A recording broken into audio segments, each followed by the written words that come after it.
Welcome, this is Charleston Pierce, and I'm with Barbara Ockel, Managing Director, Interim Managing Director at the Bayview Opera House. How you doing, Barbara? Very good. Good. How are you? I'm doing great. I'm excited to be here, the Bayview Opera House, San Francisco Bayview Opera House. Wow, I can't even believe I'm here. There's a lot of history about that, but we'll go into that a little later.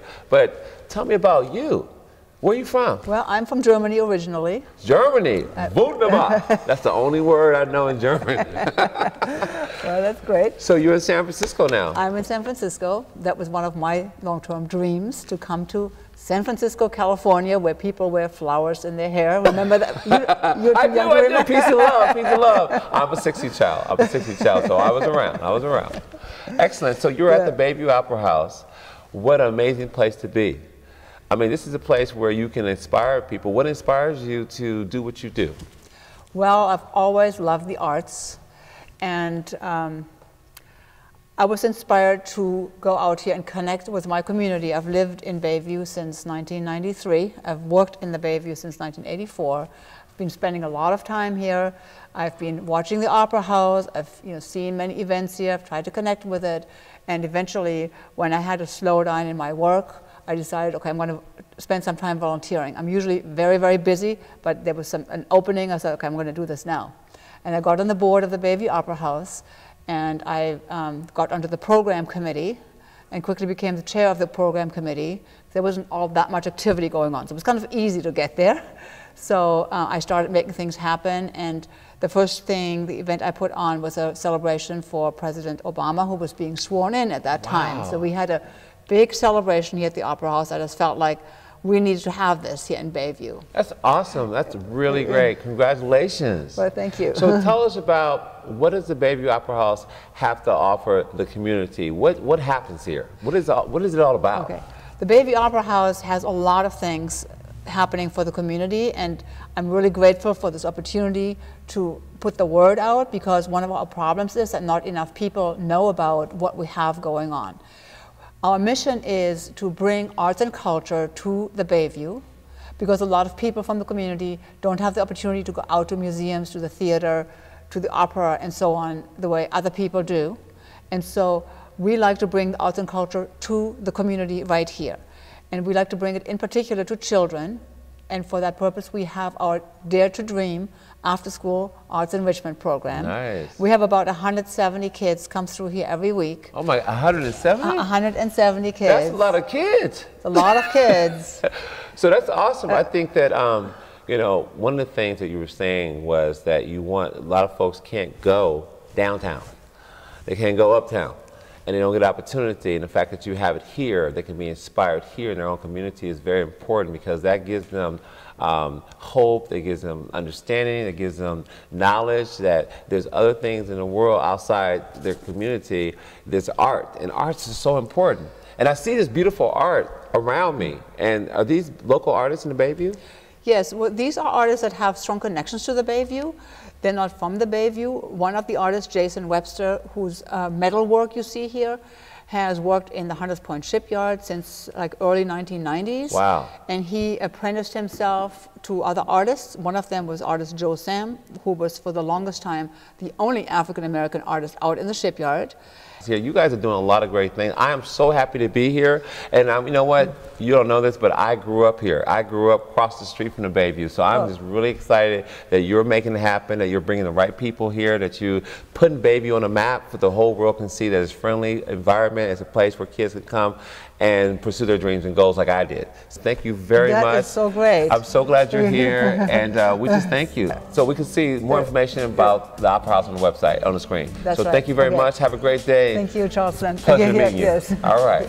I'm Janice Edwards. We're here on location at the Bayview Opera House, and we're talking about the GLOW Foundation, an organization that helps low-income students achieve their dreams of attending college and also teaches financial literacy.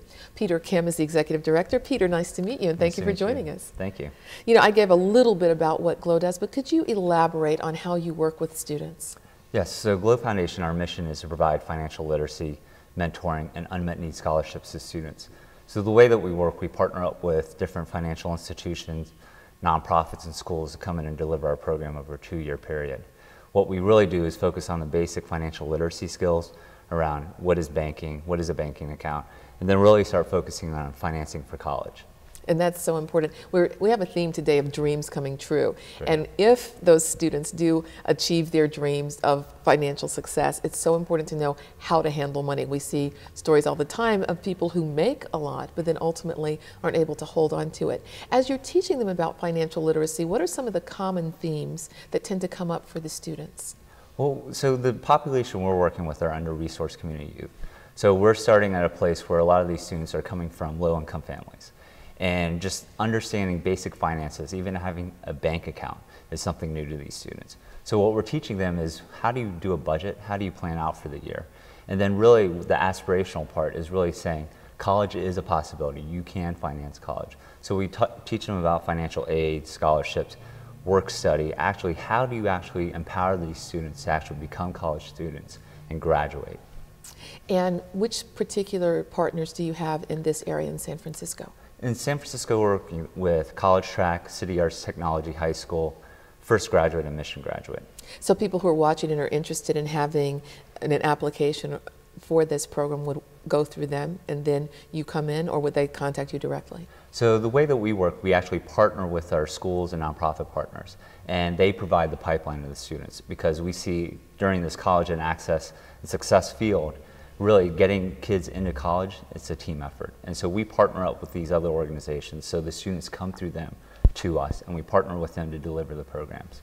And you are a small organization, fairly new. Mm-hmm. How has the recession impacted your outlook and your ability to serve the students? So we have a very low-cost, scalable model, and what we're seeing is from community partners in schools, financial literacy is at the forefront of what they're talking about.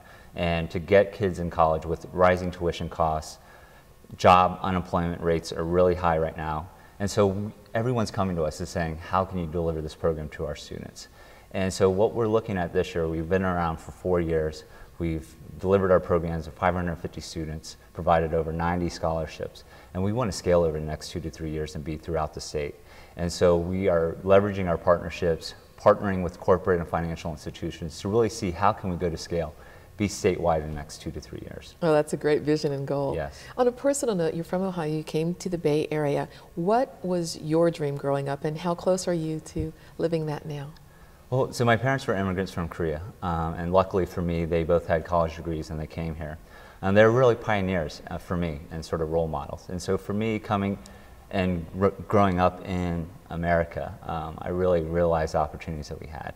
And over the years, with a law degree, working in foundations, what I really saw is that there is this underclass in terms of our base community that are not getting the basic needs that they need, whether it be water, food, education.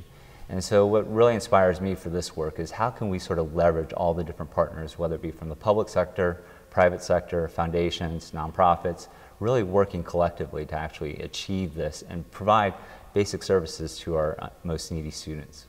Well, that's great. Well, Peter, nice to meet you. Yeah, Thanks for the work that you're doing. Oh, thank you. If you'd like to contact the GLOW Foundation, the information is on our screen, also at bayareavista.com.